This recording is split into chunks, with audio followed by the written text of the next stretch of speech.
नमस्कार दोस्तों, उम्मीद करते हैं आप सब अच्छे होंगे, स्वस्थ होंगे और अपने पढ़ाई में मस्त होंगे। दोस्तों, जैसा कि EMIRS के फॉर्म आ चुके हैं, फॉर्म भरे जा रहे हैं, बहुत लोगों ने फॉर्म भर दिए हैं, बहुत लोग फॉर्म भरने वाले हैं। अब इसमें एक मैटर आप लोग का फंस रहा है, जिसको लेके आप लोग बराबर पूछ रहे हो, सवाल कर रहे हो।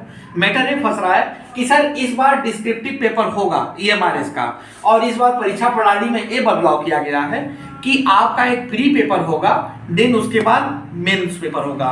प्री पेपर तो जाहिर सी बात है, आप लोग देख के सब कुछ जानते हो कि प्री पेपर कैसा होता है, कैसे उसके आधार पर सिलेक्शन होता है। लेकिन मेंस पेपर यहाँ पे आपके लिए नया पैटर्न है और ये थोड़ा सा आप इसको समझ नहीं पा रहे हो कि कैसे इसमें क्या करना है, कैसे लिखना है, कैसे आंसर राइटिंग करनी है, कैसे बढ़िया मार्क्स लेके आना है, कैसे उन 15 क्वेश्चन में 60 नंबर अपने निकालना है। ये तरह तरह की बातें आपके मन में चल रही है और चलनी भी चाहिए, क्योंकि वही आपका मेन पेपर है, वही आपका डिस्क्रिप्टिव वाला मेन पेपर है। जैसे इसका जो पहला पेपर है प्री वाला, तो ये तो आपका एक तरह का स्क्रीनिंग पेपर है। इसमें वो देखेंगे कि कितने बच्चे मतलब उस क्राइटेरिया को छू रहे हैं और उस कट ऑफ के बेसिस पे आपको मेंस में ले जाएंगे। तो जो मेंस वाला जो पेपर होगा जिसको लिखना है, वो आपका वही मेन पेपर होगा, वही मेन पेपर होगा और वही डिसाइड करेगा कि आपको नौकरी मिल रही है कि नहीं मिल रही है। इसमें बाजी वही मारेगा जो मेंस के पेपर को बहुत बढ़िया से अच्छे से वहां पे लिख के आएगा, राइटिंग करके आएगा और उसके आधार पे उसी का ही सिलेक्शन होगा। और जाहिर सी बात है, ये आप पैटर्न नया है, बहुत लोग आपको बताए होंगे, बहुत लोग आपको समझाए होंगे, लेकिन मैं जो बता रहा हूँ और जो मैं समझा रहा हूँ वो बिल्कुल हटके है। और वो समझ ली कि ऐसा ब्रह्मास्त्र है, अगर उसको आप चलाएंगे तो एकदम बिल्कुल सटीक निशाने पे लगेगा। बस ये कि जैसे जैसे मैं कहते जाऊंगा उस चीज को आप पालन करते जाइएगा। जब आप पालन करेंगे तो नतीजा आपके सामने स्वयं आएगा और स्वयं आप अपने आप को सिलेक्टेड वहां पे पाएंगे। और जाहिर सी बात है दोस्तों, जिस तरह से आप देख रहे हैं कि बेरोजगारी का आलम है, जिस तरह से नौकरियां नहीं है, जिस तरह से शिक्षकों के साथ जो व्यवहार हो रहा है, जो एस्पिरेंट हैं, आप देख ही रहे हैं कि नौकरियां कितनी हैं, कैसे आ रही हैं, क्या पेपर आउट हो रहा है, किसका हो रहा है, किसका नहीं हो रहा है। आप सबसे दो चार कुछ बातें बची ही नहीं है, आप इससे दो चार हुए ही होंगे। और ये भी मैं कहना चाहूंगा कि इधर अगर 1-2 साल में अगर आप नहीं नौकरी ले पाए तो आगे जाके ये नौकरी मिलना आपके लिए समझ जाइए कि एकदम सपने के बराबर है, तो वो बहुत दूर की बात है। बेटर ये होगा कि एग्जाम पे फोकस करें और अपनी एक सीट को सुरक्षित करें। देखिए दोस्तों, मैं मुद्दे की बात पे आता हूं और एक बात मैं बताना चाहूंगा कि यहाँ किसी के ऊपर कोई जोर जबरदस्ती नहीं है, ये आपकी स्वेच्छा के ऊपर पे है। अगर आप आना चाहते हैं तो आप सभी का स्वागत है, अगर आप नहीं भी आना चाहते हैं तो कोई बात नहीं, लेकिन ये आपकी स्वेच्छा के ऊपर। जैसा कि मेंस एग्जाम को देखते हुए हम आप लोगों के लिए एक बैच लेके आए हैं, जो कि पूरा का पूरा बैच वो मेंस एग्जाम पे फोकस होगा कि डिस्क्रिप्टिव पेपर हम कैसे लिखें, कैसे हम अच्छी से अच्छी आंसर राइटिंग करें और वो कौन कौन से वो 15 क्वेश्चन होंगे कि जिनकी संभावना 90% हमारे जो है एग्जाम में वो क्वेश्चन आ जाएंगे।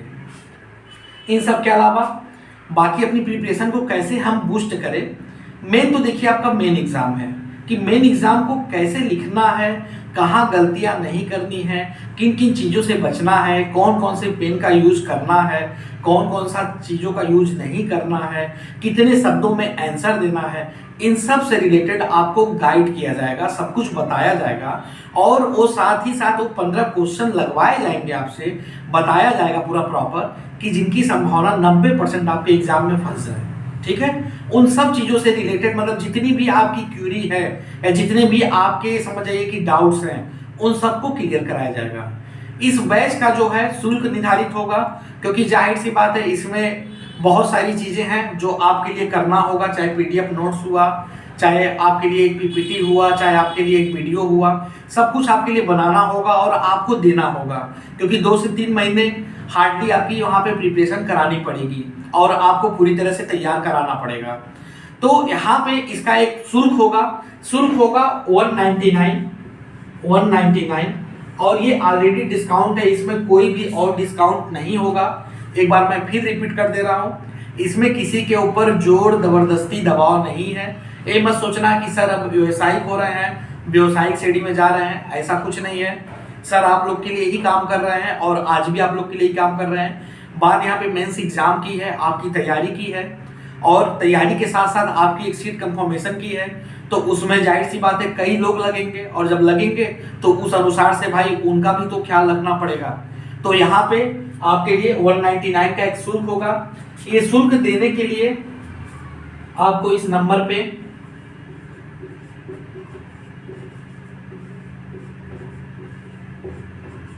पे गूगल पे करना होगा, गूगल पे, जी पे या फिर फोन पे आपको इस नंबर पे करना होगा।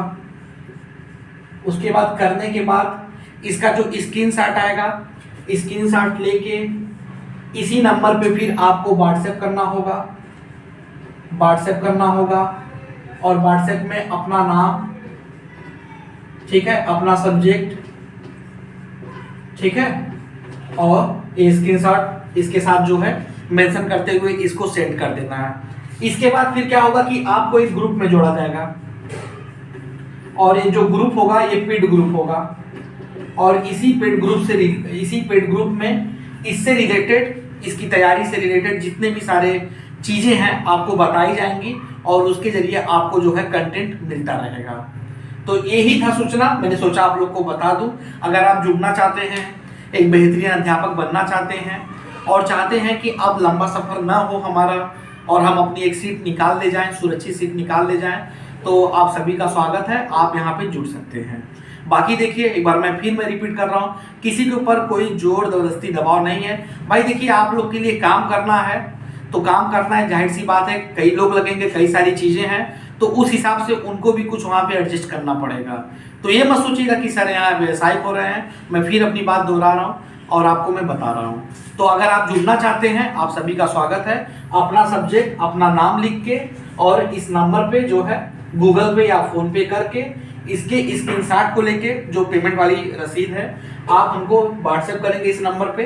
उसके बाद आपको पेड ग्रुप में जोड़ा जाएगा, और जैसे जैसे शेड्यूल बनेगा आपकी क्लासेस का, आपके जो है वहाँ पे मटेरियल्स का, आपको वहाँ पे बताया जाएगा, उसकी सूचना मिलेगी, ठीक है।